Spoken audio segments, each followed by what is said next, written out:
Près de 100 martyrs palestiniens à Gaza et la résistance riposte par une série d'attaques aux roquettes. L'armée arabe syrienne neutralise des dizaines de terroristes dans plusieurs régions du pays. Les participants à la conférence du dialogue national rejettent toute ingérence étrangère et tout diktat venant de l'extérieur de la Syrie.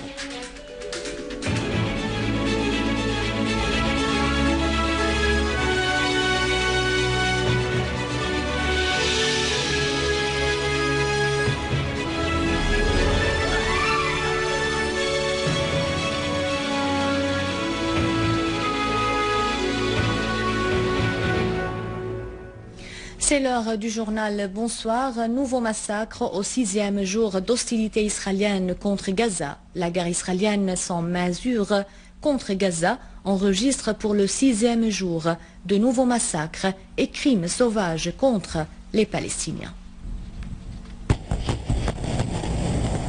Au 6e jour de l'agression israélienne contre la bande de Gaza, le bilan des victimes s'est élevé à 18 martyrs palestiniens. La résistance palestinienne continue de riposter à la machine de guerre sioniste et de lancer plus de roquettes sur les positions israéliennes à l'intérieur de la Palestine occupée en 1948. Une série de raids israéliens a touché plusieurs régions de Gaza à Deir el-Balah. 3 Palestiniens d'une même famille ont été tués dans l'attaque contre leur voiture civile par une roquette lancée par un hélicoptère israélien. Une fillette de 18 mois, Rama El-Shandi, a trouvé la mort dans un raid qui a visé son domicile dans le quartier Al-Saraya dans la ville de Gaza même. 2 agriculteurs ont été tués et une fillette blessée grièvement à Al-Qarara au sud du territoire de Gaza. À Beth Lahia, un raid israélien a tué l'agriculteur Abdelrahman Al-Attar.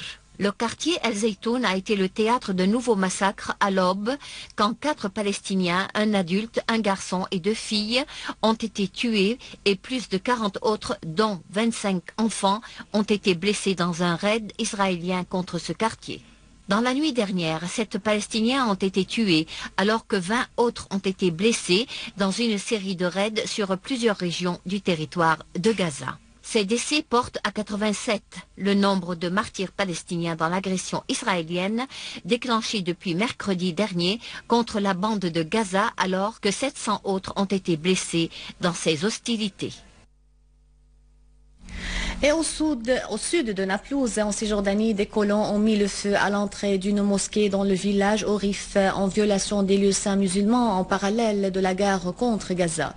Des sources palestiniennes ont précisé que des colons ont mis le feu au portail de la mosquée Al-Raba dans le village de Orif, ce qui a incendié toute la façade de la mosquée. Ces sources ont ajouté que les citoyens palestiniens ont pourchassé les colons qui ont mis le feu sans faire de victimes. Les flammes ont été éteinte avant qu'elle ne se propage à l'intérieur de la mosquée. La Chine a appelé à un cessez-le-feu immédiat dans la bande de Gaza et a évité la prise de toutes mesures susceptibles d'aggraver la situation, réaffirmant sa position ferme et de soutien à la cause palestinienne et aux droits du peuple palestinien. La porte-parole du ministère chinois des Affaires étrangères, Hua Chunying, a incité dans une conférence de presse aujourd'hui les belligérants et notamment Israël, à faire preuve de la retenue et à parvenir à un cessez-le-feu immédiat et à éviter la prise de toutes mesures susceptibles d'aggraver la situation. La Chine avait soutenu la demande des Palestiniens d'obtenir une reconnaissance des Nations Unies de l'État palestinien, affirmant que cette demande constituait un droit fixe qui pourrait se transformer en un facteur de paix dans la région.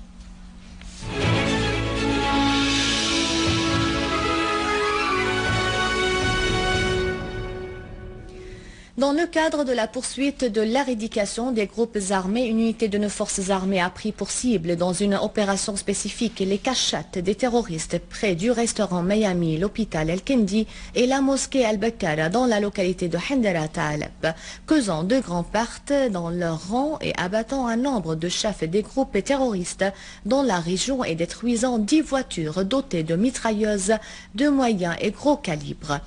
Et une unité de nos vaillants soldats a exécuté une série d'opérations spécifiques contre les regroupements et les cachettes des groupes terroristes dans les régions de Atareb, Dared Azza, Kefernaha, Der El-Hafer, Bani Zaid, Boustan El-Qasr et Masselmia, au cours desquels elle a abattu de dizaines de terroristes.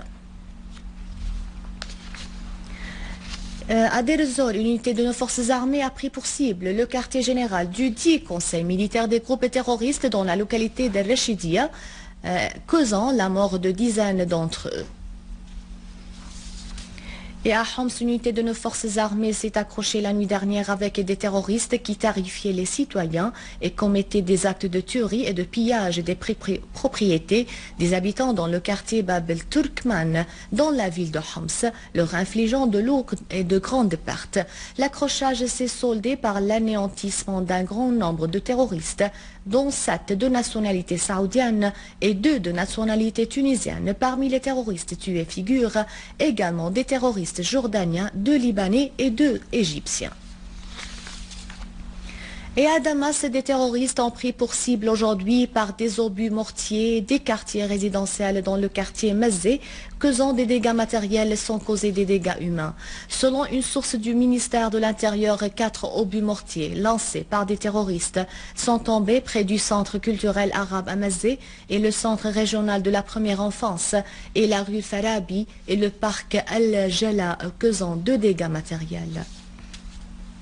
Et dans la banlieue de Damas, les unités de nos forces armées ont poursuivi leurs opérations dans la traque des terroristes qui commettent des actes de tuerie et de pillage dans la ville d'Areya, leur infligeant de lourdes pertes. Selon une source responsable, des dizaines de terroristes ont été abattus et un nombre de voitures qu'ils utilisaient dans le transfert des armes et des munitions ont été détruites.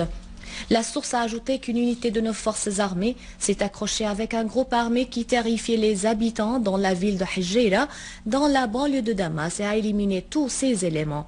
La source a indiqué que parmi les terroristes tués figure le chef du groupe prénommé Abou Abbas, soulignant que l'accrochage s'est soldé par la destruction de 6 mortiers de calibre de 81 mm que les terroristes utilisaient dans le ciblage des maisons et les biens des citoyens. Dans le cadre de leur ciblage des compétences et des cadres nationaux des terroristes ont assassiné ce matin le commandant de la police et de la région de Nabek, le général Abdallah Daraoui et 4 éléments de son escorte, alors qu'il se dirigeait dans son domicile à son lieu de travail dans la ville.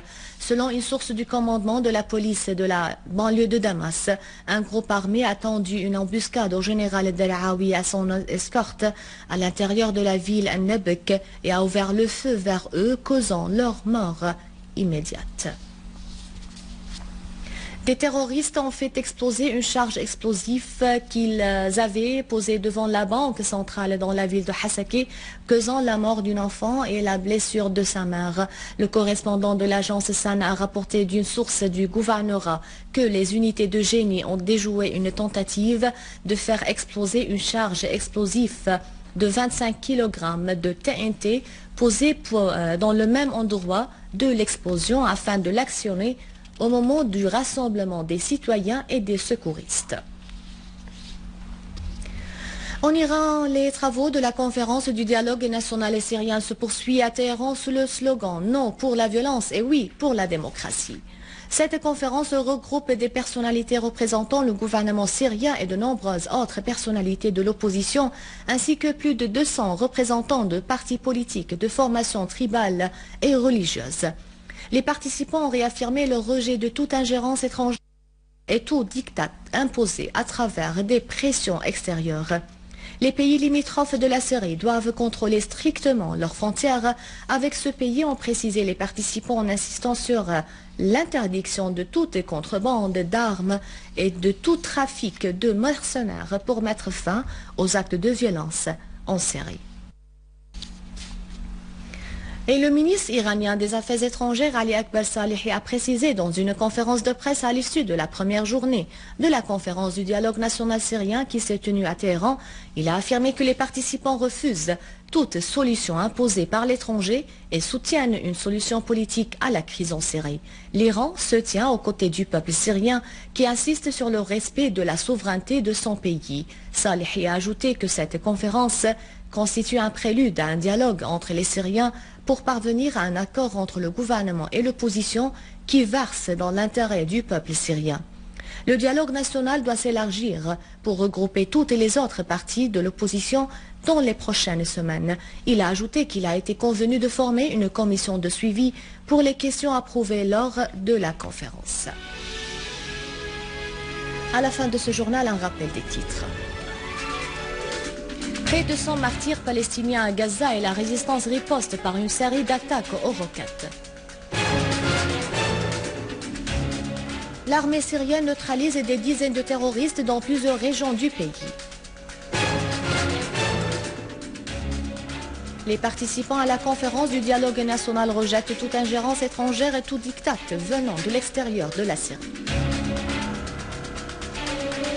C'est la fin du journal. Merci de votre fidélité et merci de nous suivre sur Internet sur syriaonline.sy.